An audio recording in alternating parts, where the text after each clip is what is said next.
so this was the first, there's 16 big things that Elon Musk said on the conference call, in my opinion. This is 10 in the first 10 minutes. These are 10 things that were said in the first 10 minutes. So this was just Elon Musk talking. The other ones are when the Q&A started and he was actually asked questions. This was Elon Musk talking. He says, EV competition has come, right? But he says they're not doing well. Outside of China, a few manufacturers in China, everybody else is doing bad. And he's saying, these other companies are having a discount, which puts pricing pressure, obviously, on the whole industry, right? Which I heard that, and then I also said, well, Elon, I think you're also putting pricing pressure on the entire industry, so I don't think we can blame it on them. I think, you're part of this as well, if not more than anybody. But as far as he's 100% right, the EV competition has come, and they're failing miserably. So to recap, we saw large adoption acceleration in EVs, and then a bit of a hangover as others struggle to make compelling EVs. So there have been quite a few competing electric vehicles that have entered the market, and mostly they have not done well, but they have discounted their EVs very substantially, which has made it a bit more difficult for Tesla. We don't see this as a long-term issue, but really as fairly short-term. And we still obviously firmly believe that EVs are best for customers and that the world is headed for a fully electrified transport, not just of cars, but also of aircraft and boats. Despite many challenges, the Tesla team did a great job executing, and we did achieve record quarterly revenues. The only company outside of China that's doing decent in EVs, and keyword is decent, I wouldn't even say they're doing great, they're doing decent, is Rivian. No one else is doing good. Ford, GM, VW, none of those guys, none of the big automakers or the upstarts are doing good.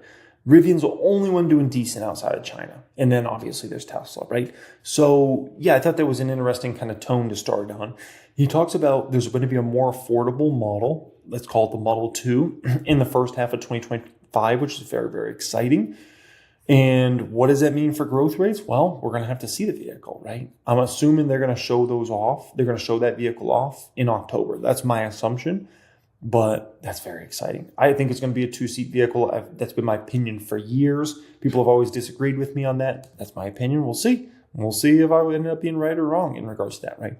We won't get too much into the product roadmap here because that is reserved for product announcement events.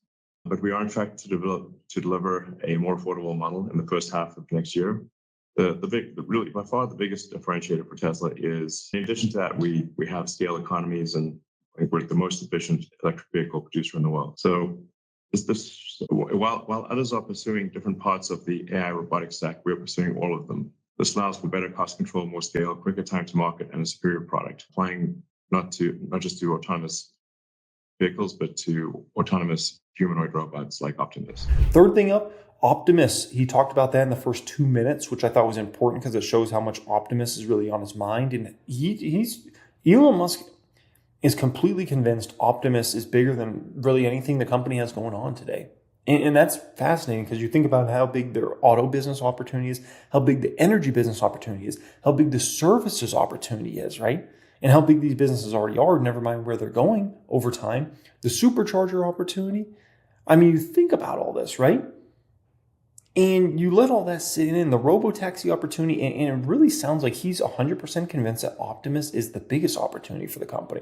So he was talking about that right off the bat. Elon Musk talked about how amazing full self-driving is, which is pretty darn amazing, right? Not perfect yet, but getting there. And he says it's about to get, basically kind of led on that it's going to get a lot better very soon here. Regarding full self-driving and robotaxi, we've made a lot of progress with full self-driving in Q2. And with version 12.5 beginning rollout, we think customers will experience a step change improvement in how well supervised full self-driving works. Version 12.5 has 5 times the parameters of 12.4 and will finally merge the highway and city stacks. So the highway stack is still, at this point, is pretty old. So often the issues people encounter are on the highway. But with 12.5, we finally merged the 2 stacks. I still find that most people actually don't know how good the system is. And I would encourage anyone to understand the system better to simply try it out and let the car drive you around. One of the things we're going to be doing just to make sure people actually understand the capabilities of the car is when delivering a new car and when picking up a car for service to just show people how to use it and just drive them around the block. Once people use it at all, they tend to continue using it. So it's very compelling. And this, I think, will be a massive demand driver. Even unsupervised full self-driving will be a massive demand driver. And as we increase the miles between intervention, it will transition from supervised full self-driving to unsupervised full self-driving. And we can unlock massive potential in the fleet. 1010 confirmed October 10th, 2024 will be the Robotaxi event. Elon Musk said we will show off a couple of other things also. What are they going to show off? He's talking about they're going to show off a couple other things, right? He says they moved the event back so everything could be, basically everything could be super on point. And then it also sounds like because he wanted to show off these other things on the same day, that I think that's also why he pushed it back, in my personal opinion, right? We postponed the sort of Robotaxi or the sort of product unveil by a couple months where it's shifted to 10/10, so the 10th of October. This is because I wanted to make some important changes that I think would improve the vehicle, the sort of the Robotaxi, the main thing that we're going to show, and we're also going to show off a couple of other things. So moving it back a few months allowed us to improve the Robotaxi as well as add in a couple other things for the product unveil. Now, this is interesting. He says Optimus is already performing tasks in the factory, and that goes back to kind of this picture here, right? There he is, Optimus, right? But it got more interesting around Optimus from there, because then he talked about Optimus going into limited production the first half of 2025. And I believe he mentioned something around could produce 1,000 or a few thousand units in the first half of 2025. But it sounds like those are mostly going to be in-house units. That's the way it sounded, at least, okay? And so it didn't sound like he's really focused on selling those Optimus units to companies or businesses, things like that. It sounds like it's going to be a lot of Tesla, maybe working around the factories or things like that, right? Maybe learning. And then he also said he expects Optimus to have a production ramp in 2026. Whew. Now, we do know Elon Musk can definitely be aggressive with his timelines. And my hunch is he's probably aggressive with that timeline. I don't think production ramp happens in 2026 for Optimus. My thought is maybe 2027 or 2028. That's kind of my thought there, right? They could probably produce some more units in 2025 and get it learning more, but I feel like Optimus is going to have to continue to learn, and they'll have to build up a lot more hype to get a lot of customers interested in Optimus to then want to order Optimus. And so I think you're still several years out of that. And plus, I think Tesla's going to have their hands full, man. They're about to have a new affordable vehicle talking about. He's talking about first half 2025 launch, right? And then you're going to have the Robotaxi network start to be built out. I think they're just going to have their hands full for the next 2 or 3 years. And so when I think about Optimus ramping, I'm thinking that's probably closer to a 4-year out, maybe 3 years at the earliest, but I think that's more to like 4 or 5 years out. That's my personal opinion. But Elon's talking about production ramp 2026. We'll see. With Optimus, Optimus is already performing tasks in our factory, and we expect to have Optimus production version 1 in limited production starting early next year. This will be for Tesla consumption. It's just better for us to iron out the issues ourselves. But we expect to have several thousand Optimus robots produced and doing useful things by the end of next year in the Tesla factories. And then in 2026, ramping up production quite a bit. And at that point, we'll be providing Optimus robots to outside customers. That'll be production version 2 of Optimus. Hey, I want to thank you so much for watching that clip. I hope you really enjoyed it. What I'm showing you in front of your face right now is 1000xstocks.com. This is such an important website and service to use if you want to research companies, if you want to understand companies on a high level, so you can hopefully get better results in the market. And we know as the years tick on, money compounds. It is so important you research companies, you compare companies, you're listening to conference calls, looking at SEC filings. All that's included into 1000xstocks.com. So to enjoy 1000xstocks.com and to apply for that service, you can go to the description area of this video, or you can go to 1000xstocks.com, whichever you prefer. Number 9, energy business is growing faster than anything else, Elon Musk says. And it's true, right? And, this is interesting because I remember Elon Musk talking about the energy side of the business years ago. And he was talking about the energy business could be just as big, if not bigger, than the auto business. And they reminded me of very similar comments Jeff Bezos had a long, long time ago about AWS before anybody really cared about AWS or paid attention. And he mentioned that AWS could be just as important as e-commerce business, if not more important, right? And sure enough, that ended up being 100% true. Actually, more of Amazon's value for the company is made up from the AWS component than the e-commerce component, which is crazy and fascinating to think about, right? And so, yeah. And then the 10th thing was right in that first 10 minutes, he says the energy business is limited by production and they're ramping up production as fast as possible in regards to that. So very, very exciting. For the energy business, this is growing faster than anything else. We are really demand constrained rather than production constrained. So we're ramping up production in our US factory, as well as building a mega factory in China that should roughly double our output. Maybe more than double, maybe triple potentially. Now, as far as the Q&A, I thought there were 6 big things that were talked about in there. Okay. So first one up here, they were talking about, he was basically kind of asked about self-driving, and we're talking about full autonomy, right? Full autonomy. And Elon says unsupervised driving, it could possibly be by the end of this year. And when we talk about unsupervised driving, we're talking about there doesn't need to be a human in the front seat. We're talking about the vehicle drives so perfect that you don't need a human in the front seat. And he's talking about that could be by the end of this year. And he says he's shocked if it's not in 2025 at some point.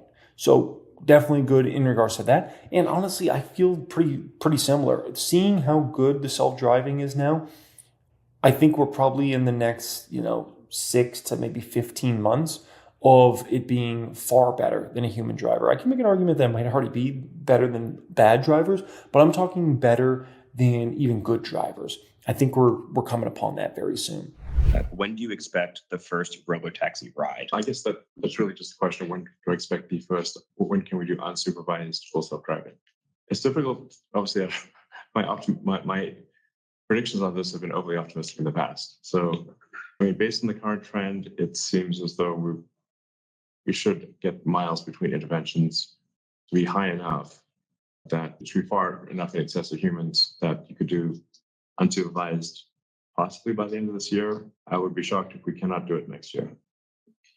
So next year seems highly probable to me based on simply plus the points of the curve of miles between intervention. That trend exceeds human for sure next year. Next one up here. They were asked about 4680 cell production, right? And they were talking about essentially the 4680 cell ramped 51%, if I recall. I believe there was a specific number he mentioned, 51% in Q2 over Q1. So the 4680 cell is definitely ramping very nice. It sounds like that ramp's going well. And it's interesting hearing them talk about the 4680 cell because anytime they talk about 4680 or anything in relation to that, it really comes back to like cost advantages. And you might think, why is it a big deal? It goes way further than just, this is going to help Tesla's margins, are going to help Tesla make a bunch more money. That's cool. But the main reason it's so important that 4680 is a major success and helps the company bring down costs in a major way is remember what is pretty much the most costly thing that goes into an electric vehicle, right? It's that battery pack. And remember what's giving EVs the long-term competitive advantage versus ICE vehicles. It's bringing down the cost of the batteries, right? And the technology for that. And so if you look at the last 15 years of EVs versus internal combustion engines, it used to be night and day difference where internal combustion engine vehicles were so cheap compared to EVs when it came to being able to build them, right? And it's because just doing an engine, a traditional engine, was so much more cost effective than battery packs. But there's been a major shift over the past 10 to 15 years where now Tesla has it where basically they can produce a vehicle just as cheap as an internal combustion engine, if not cheaper, right? With obviously way better specs and way better, everything pretty much than an internal combustion engine. But they're not stopping. they're keeping on going in regards to this. And so internal combustion engines are getting more and more expensive, and we have the cost of cell production and everything else going lower and lower. So, which is just another reason why EVs are going to win out over the next decade, right? And that's why, it's just going to be impossible to compete with EVs long term. And so this is very, very important, and you got to understand that component there, right? Elon Musk got asked about Dojo. The first thing he did was he gave big respect to obviously NVIDIA and Jensen, right? From there, he says Dojo can compete with NVIDIA long term, and it has to compete with NVIDIA long term because the demand for NVIDIA's chips is just so insane, and people can't get enough of them, right? Which kind of goes into the whole thought process that NVIDIA is just the king, man, and they just can't be beat right now. Now, I don't feel confident that Dojo is going to be able to really compete with NVIDIA in any major way long term. And the reason being is, even listening to the way Elon Musk answered that question, he had a lack of energy there. He had kind of a lot of uncertainty in his voice and his tonality. And I've been investing for 15 years now. I've listened to thousands of conference calls in my life, literally thousands, right? The amount of times I've listened to Elon Musk talk on conference calls is a ridiculous amount. I can usually tell when Elon's feeling pretty confident or not that confident. And just when he talks about Dojo, there's not confidence there. So when he makes a statement about, we might be able to compete with Dojo long term, I'm not buying it. His tone is not there. His confidence is not there on the subject. You could listen to him talk about Dojo. It's not there, man. And so that was just one thing that I'm just like, that's baloney. That's BS. I don't see this happening. There's no confidence from Elon. There would have to be major changes for the better for Tesla to even give them a chance to ever compete with. And by the way, everybody thinks they can compete with NVIDIA, and yet no one can. Even AMD thinks they can compete with NVIDIA, and they haven't been able to so far, right? So Dojo, I should preface this by saying I'm incredibly impressed by NVIDIA's execution and the capability of their hardware. And what we are seeing is that the demand for NVIDIA hardware is so high that it's often difficult to get the GPUs. And there just seems this, I guess I'm quite concerned about actually being able to get state-of-the-art NVIDIA GPUs when we want them. And I think this therefore requires that we put a lot more effort on Dojo in order to ensure that we've got the training capability that we need. So we are going to double down on Dojo, and we do see a path to being competitive with NVIDIA with Dojo. And I think we kind of have no choice because the demand for NVIDIA is so high, and it's obviously their obligation essentially to raise the price of GPUs to whatever the market will bear, which is so. I think we've really got to make Dojo work, and we will. Hey, it's Jeremy. I hope you really enjoyed that clip here today. Listen, there are three main areas a long-term investor has to understand. You have to understand financial statements, income statements, balance sheets, cash flows. You have to understand and master portfolio management, and you have to have the ability to project what is possible for companies in the coming years. Bearish scenarios, bullish scenarios. All these skills can be learned, and that's the good news. And I'm still just a regular guy who's out here. I just have a lot of passion for the market. I've learned a lot over the last 15 years. I had a tremendous amount of success, and I have a dedication to teaching people everything I have learned in the past 15 years. If I can do it, you can do it too. You can learn all that's required to become a great investor in my private group. The application is going to be down there in the description area. You can click on that, fill out an application, join us in the private group, get access to all my best course curriculums, teaching you everything that I got in my head, and you get ability to join our 6-figure, 7-figure Hall of Fame. We have such a tremendous Discord. It is incredible. So once again, description area down there, there's a link. You can apply to join my private group in there. Now, Elon Musk got asked about advertising. Now, Elon Musk says we do some advertising, right? Now, but the issue is, I think a lot of people want Elon and the team to do a lot more advertising. I think they want to see commercials when you sit down for a football game on a Sunday. I think they want to see a lot of commercials. And Elon and the team's just not interested in that. And so I have some thoughts about this. I mean, one is watch any rap music video released by any big rapper the past 3 to 6 months. And guess what you're going to see? Cybertrucks all over that flip and flapjacking thing. Every celebrity, every person wants to drive a Cybertruck. I mean, the amount of free advertising Tesla gets is just ridiculous. My kids put on a Mr. Beast video, like the latest Mr. Beast video or whatever it was, right? Where he's got like 50 or 100 YouTubers all competing, like big YouTubers competing for $1 million, right? And my kids are watching this, right? And one of the other things they were doing is giving out Cybertrucks. Mr. Beast had a bunch of Cybertrucks all parked there. And if you hit this free throw, you get a Cybertruck to give to one of your fans. I mean, that's the type of stuff I'm talking about. Like, that is advertising. It's just maybe, Tesla's not paying for that, right? It's like free advertising. It's cool. And the issue is if you start doing a lot of paid advertising, you do start to lose that cool factor.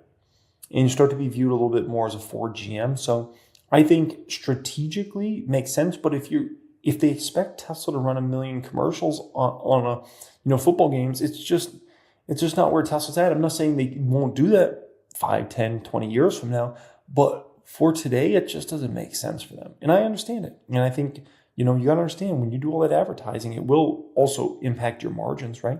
So there's ways Elon and the team can get the word out about the cost advantages of Tesla, right? The features that Teslas have, the APR that they offer and things like that.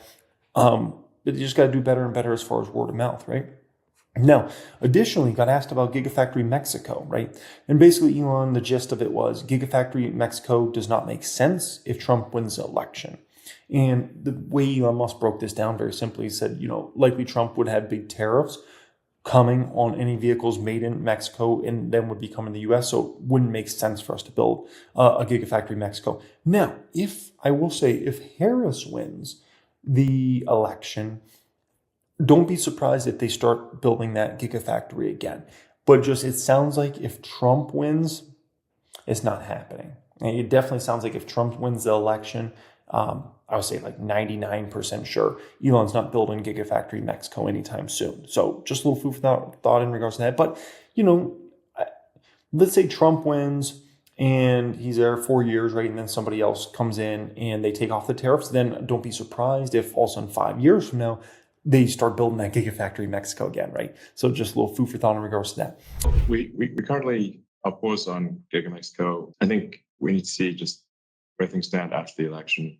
Trump has said that he will put heavy tariffs on vehicles produced in Mexico. So it doesn't make sense to invest a lot in Mexico if that is going to be the case. So we kind of need to see where things play out politically. However, we are increasing capacity at our existing factories quite significantly. And I should say that the cyber taxi or robotaxi will be produced here at our headquarters at Giga, Texas. All right, thank you. Sorry, as will Optimus towards the end of next year for Optimus production version 2. The high volume version of Optimus will also be produced here in Texas. Great. Next one up here is he was asked about GM. I guess GM had a vehicle they were trying to work on. It had no steering wheel, had no gas pedal, and supposedly they scrapped all plans for this vehicle, and they blamed regulators, right? And Elon Musk says, blaming regulators is a bunch of BS. He's saying they should have just admitted defeat. They can't do it, is what he was saying there, which, yeah, I mean, I just don't see GM as being that sort of game changer of a company to launch vehicles that don't have steering wheels and gas pedals, things like that. Like, that's Tesla. Like, Tesla's going to do that sort of stuff. Maybe some upstarts are going to do that sort of stuff, but I just don't see companies like GM really competing there, right? Now, how do I feel about being a Tesla shareholder after those earnings, right? So obviously, I knew the numbers weren't going to be good. Everybody and their grandma should have known the numbers weren't going to be good, right? I felt pretty good about the conference call. I thought it was a pretty good conference call. I'd give it an 8 of 10. A good conference call, right? I like where the company's headed. I can see all the growth vectors and how they get there over this next couple of years. If we're just talking about like what's happening for the company over the next, like, let's say 2 years, I see how they get there. I see how they're going to launch a more affordable vehicle and continue to bring down costs there. I can see how they can produce that profitably. I can see how they can re-engage excitement around the brand between you got the Cybertruck talk and hype there, right? And then you could compound that with an affordable vehicle in the market. I've been telling you guys this for the past year. You don't want to freaking compete with Tesla over this next few years. No way. I'm just telling you, Tesla's coming for everybody. I don't care who you are. I don't care if you're Toyota. I don't care if you're Honda. I don't care if you're Ford, GM, give me a break, Volkswagen. I'm telling you, Tesla's freaking coming to eat everybody's lunch. And I don't think anybody's prepared for what's about to happen. When they launch that affordable vehicle with Tesla's brand, do you know how viral that's going to go? Like the amount of virality in that. If you thought Cybertruck was viral, this is like a whole nother level of viralness, right? And so, I mean, this is just going to be incredible. And the revenue growth that company will start putting up. Let's say Elon's wrong about first half production. Let's say they don't produce that affordable vehicle till second half 2025. Let's say, for instance, right? My gosh, the comps they're going to be comping against are going to be so easy. The growth rates are going to be astronomical for the company again, right? And remember, that's going to be the first vehicle that Tesla's ever going to produce that they're going to be able to take around the world. I don't care if it's India. I don't care if it's China. I don't care if it's the US, Canada. I don't care where you're talking. And it's going to sell everywhere. It's going to be their iPhone vehicle. A lot of people thought the Model 3 was iPhone vehicle. This next one is the iPhone vehicle. Cybertruck production getting ramped up is going to be huge for this company. People aren't even, like, they're not even factoring that in. I mean, this is still the most talked about hype vehicle in the world. I was telling you about every big celebrity, entertainer, rapper, whoever, all is flexing Cybertrucks, right? It's the biggest flex. It's bigger flex than a Lambo or Rolls Royce. These guys used to, want to be in Ferraris and Lambos and Rolls Royces. No, it's Cybertruck now. So wait till they get an affordable Cybertruck out there, because most people are paying still like $100,000 for Cybertruck. Wait till they have Cybertruck at, wait till they have Cybertruck at $60K. Oh my gosh. Night. So yeah, always a great quote to remember. It's always darkest before the dawn.